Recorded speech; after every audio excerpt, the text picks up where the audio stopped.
After finishing his address to Farmhold, Han spent nearly an hour with the various people in charge of Farmhold's logistical and defense affairs, assessing the status and progress of each, assembling a plan of action that took into account the goods that were to be flowing into Farmhold stocks, as well as the intended uses for those goods and their final products. Kanar was similarly meeting with as many of the merchant and other civilian heads of Farmhold as he could manage, calming nerves and addressing concerns in the same even and soothing tone that he had used for centuries in the classrooms and lecture halls of Trannis. The brothers Justik and Lassen were not idle in the least, moving about, addressing individual issues and problems of their people and of the sudden burst of activity this late into the evening were bringing about. However, without fail, each had made their way back to the central farmhouse by the top of the preceding hour. After a brief consultation amongst themselves, confidence was high that the city would hold, not only in morale, but in military might. With the increased amounts of goods and material from Nomad's Forge, Farmhold should have all of its planned construction and preparation for any attack completed in less than 2 months. However, more than once during the meeting, gazes would drift upwards to the second floor, where the merchant was tending to Cathian. For the brothers, the pain of being unable to assist was plain, and it was a pain shared by most in attendance. For Han's part, however, he was not concerned for the boy's well-being. The merchant would succeed, and Cathian would be saved. No, it was what the merchant had said to Han just before sealing the door to begin his work that was haunting his mind. "Father would like you to visit." Han was in no position to indulge in any wasted ventures or homecoming visits, as time was of the essence and in short supply. He was not going to be able to remain away from Nomad's Forge or his crew for too much longer, as they had their own duties to perform and attend to. His plan was to stay to see Cathian's recovery at dawn, then drop Kanar back off at Trannis, and return to the Night Rock by time for dinner. Of course, that did leave him the rest of the night, and as the meeting began to wrap up, with each attendant saying a small prayer for the merchant's success, Han excused himself from the group, explaining that he would return before dawn, but he had another matter to deal with. Kanar either had heard the merchant's words to him, or had an idea as to the nature of Han's other matter, but said nothing, beyond affirming that they wouldn't burn the place down before he made it back. Han found his way not only to the home city, but into the depths of the Undercity. In but an hour or so, his progress was never slowed by even one defensive system activating, or monster attack, and each door opened at his mere approach. As such, he soon found himself climbing a stairway of ice before arriving at a plain door, set in a sheer wall. Opening the door and stepping in, Han felt the warmth and comfort of the workshop within, returning like a nearly forgotten memory. Moving towards the center of the workshop, Han noted how everything had changed since he had last been here, but nothing was out of place. Tools, parts, distractions, and diversions were all placed in their cases or on their shelves with care, and few who would ever visit this place would be capable of conceiving the vast array of uses and value represented just on display, let alone in the vast storehouse that Han knew Jackson kept out of sight. Jackson, who turned to greet Han as he reached the workbenches and tables that were in the center of the workshop, was setting out a pair of glasses and a bottle of ancient spirits, and gestured for Han to grab a seat and join him. As he did so, Jackson poured each of them a more than healthy serving of the shifting and sparkling drink. Sitting down across from Han and sliding him his glass. For a long moment, silence reigned, as the liquid in the glasses shifted and swirled. Han looked at his glass, and then back at the skeletal form of Jackson, hiding his discomfort from the reality of it with some degree of success. Jackson, for his part, seemed to try to speak several times, but seemed at a loss for words. Han broke the silence. "Jackson, why did you call for me? You've gone millennia without so much as a word, so why now?" There was no anger or spite, just a tired resignation. "You know you have been chosen, right?" Jackson's cautious tone made it clear that this was more than some personal act on his own behalf. "I am. But I would wager you know nothing of the threat you have been drafted to counter." "You'd win that bet. I assume you are going to correct that?" Han's tone had further relaxed. The old man was up to the same old tricks he had always been, being the man behind the scenes, trying to ease things along in his own way. "That and more." Jackson leant forward. "Well, tell me, Han, what is the greatest threat to the realms at present?" "The ancient empire, of course. It is clear that their anti-Jam'mar sentiment has only deepened since the end of the war, with the political machinations we have been seeing from them with regard to legalizing war between the realms. It is only a matter of time before they are likely to attempt to act on those sentiments. They have not exactly been coy on the matter, Jackson." "And if they were to be led by a new divine leader of talent and pure determination, one who may intend to use that sentiment as a tool to further their plans?" Jackson further posed. "Is that who we are the best, Jackson? Some rogue divine that has seized upon the power vacuum within the Empire after the war?" "Yes, and as a matter of fact, I believe it's why you were chosen." "Now what sense does that make?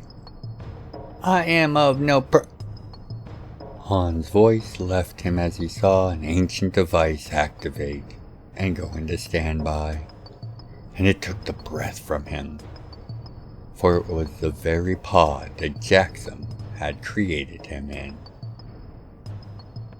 Han, you were the perfect prototype of the Kriston ideal, capable of so much more than you realize. Now, a chance to actualize and use that untapped potential is upon us. However, even a perfect prototype can be improved upon and further augmented. And with whom you are to face, you are going to require all the power you can get. Han sat stunned. How could he have forgotten he was the first? Jackson seemed to pick up on his confusion. After the 36 seconds, many of your powers and abilities were reduced in function. This also would have affected your memories from before that point. It's my fault. Han felt the shame in those words as Jackson continued. At the time, I was personally providing a significant portion of your power, while I was refining and improving a new system for you.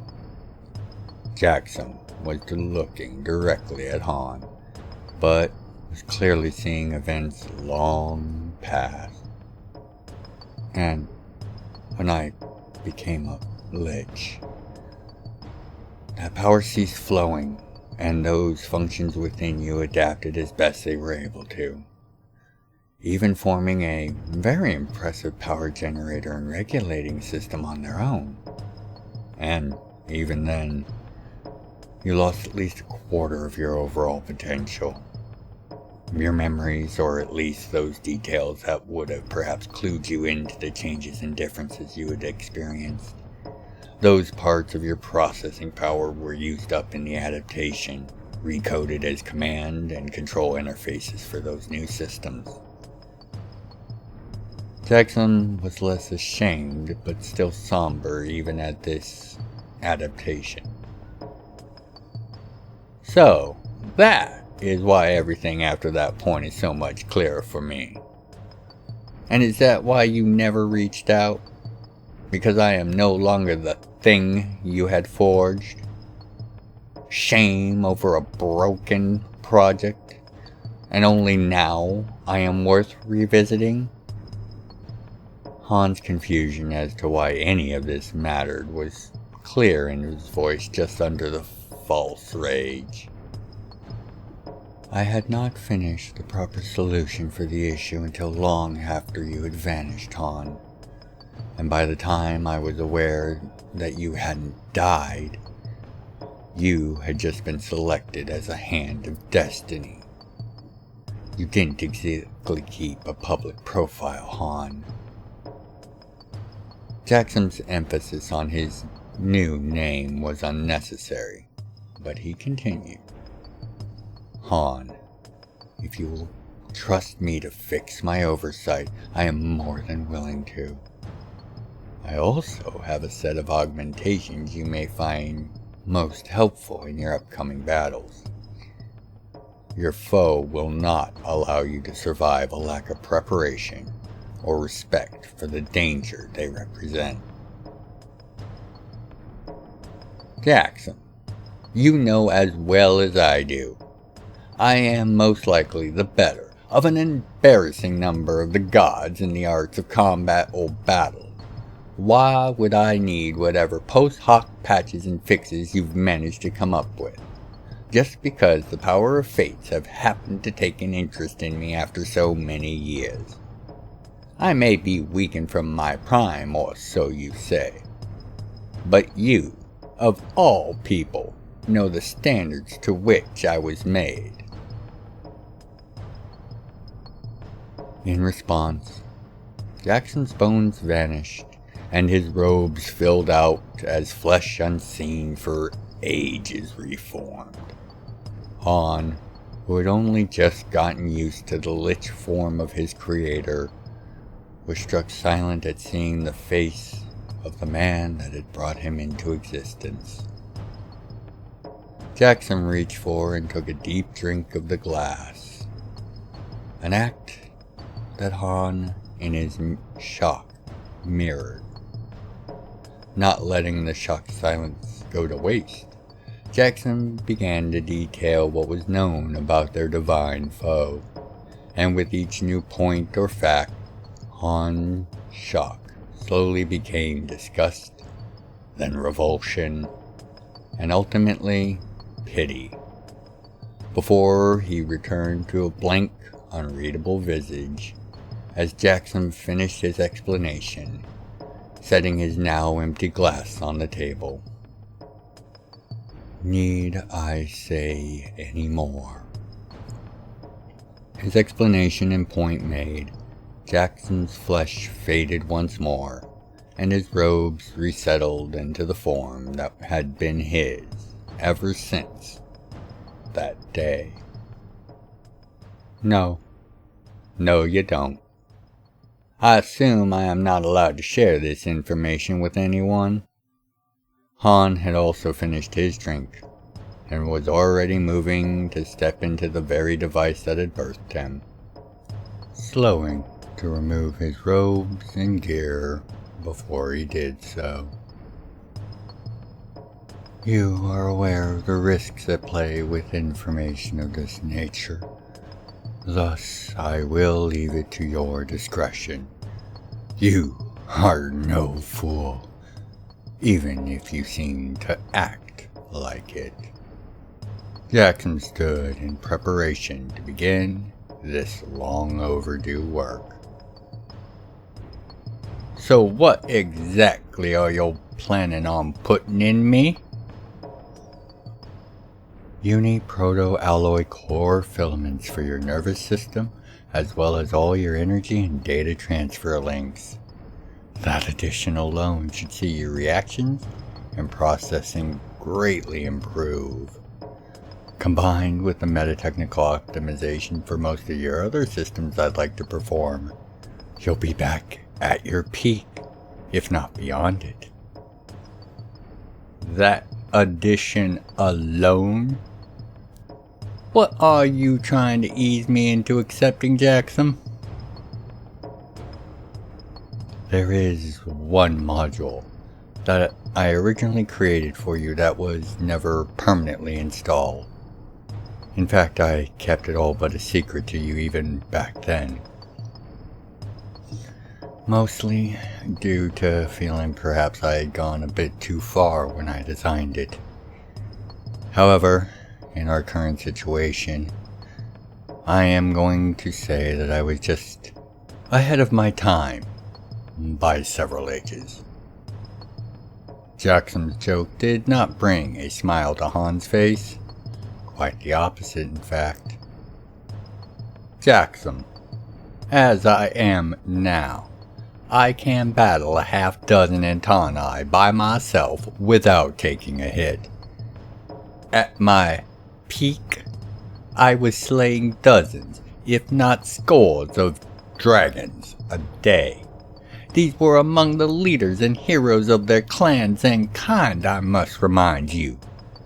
What in the name of the Nine Wings could you have possibly held back in your pursuit of creating the perfect weapon? Han paused, letting his annoyed frustration cool. Well, whatever it is, go ahead and slap it in. This is the last time I ever intend to enter this thing. Even with the reproach in his voice, Han had still disrobed and entered the pod, while waiting for Jackson's response. When Jackson began his answer, the pod had already begun its work, leaving Han only able to interact via the pod's interface and cameras. Jackson's face was concentrated and solemn, with only the flicker of his flame eyes hinting at the mischievousness that his answer potentially held. Power filter converter and generator module, the only one of its kind. Unfortunately, it's still incomplete. Jackson held up an ovular object, perfectly smooth except for the 4 ports along its sides, and a cylindrical empty slot in its base. With it, you should find yourself capable of better defense and action when dealing with matters of the divine and their agents. Jackson looked around and Han knew he was sealing and locking the workshop down. No one, save the Nine Wings, would know what was going to be said. Even without the core, it should allow you to engage in a real fight with the Divine, perhaps even on their own turf. In fact, you should be able of ending them outright, so long as you master the module's functions. Otherwise, it will merely provide you with an unlimited supply of What's this? Jackson reached into the pod and seemed to snatch a small glowing cube of energy out of Han's torso, looking it over with a smile, before returning it to its place within Han's chest. Oh, you did follow up on the path of the Mecher. I thought you would. Well, these upgrades should apply themselves to your mech suit as well. I would assume the technical ones only, like the wires and linkages. Han found it strange to be disembodied as he was while Jackson did his work. Jackson's whimsical tone as he worked did much to comfort that disembodied voice. Indeed, your suit should be able to function at the higher levels you will easily be capable of. The fact that the suit replicates the relevant features of its owner in order to achieve the perfect union is a very helpful factor in these matters. By the time you make it back to that farm town of yours, your suit should have reconfigured itself. It was clear Jackson was in his zone, unconcerned with anything beyond what was in front of him. As he worked, Jackson and Han caught up on all that had happened to each of them in the many years since they had last seen each other. To any who might have been listening in, it was clearly the sounds of a father and son, talking across the span of ages, but a father and son nonetheless. Sprinkled among the stories and tales, the inventions and the adventures, Jackson would pass on a tidbit here and a note there, further expanding on the threat and what he knew of it. Even as disjointed and circuitous as Jackson made his delivery, Han had no trouble following the information and coming to the intended conclusions, to his own horror and disgust. By the time Jackson had finished his work, Han had become aware of things he never wished to have even conceived of, let alone have to do battle against. After exiting the pod and getting reclothed and holstering his weapons, Han thanked his creator and father for the summons, improvements, and for the information, then promised not to let so long pass before again returning to the place of his birth. If he hurried, Han would be able to make it back to Farmhold with less than an hour to spare before dawn's first light. Next time, Han said, as he walked out of the workshop and back towards the host of new worries that awaited him. I'll bring the drinks, Pops. As the door closed behind Han, Jackson sat smiling warily. That had gone much better than he thought it would. Han, as Jackson would now refer to him, had become a great and almost shockingly humble man in his own right, and he had now been chosen to be a hand of destiny. Han was to defend the realms against an extraordinary foe, and Jackson smiled knowing that Han would now be better equipped to deal with it than even some of the gods preparing for the very same battle in their divine armories. He only hoped it would be enough to see Han eventually return with those drinks after his duties were done. If you'd like to contribute to the further exploration and explanation of the realms, please consider leaving a comment, a like, and sharing the video around. I read all the comments and make efforts to reply to each. Thank you for helping to grow the channel, and know I look forward to each and every one of your comments. Other methods of support can be found in the channel's description. Thank you for watching,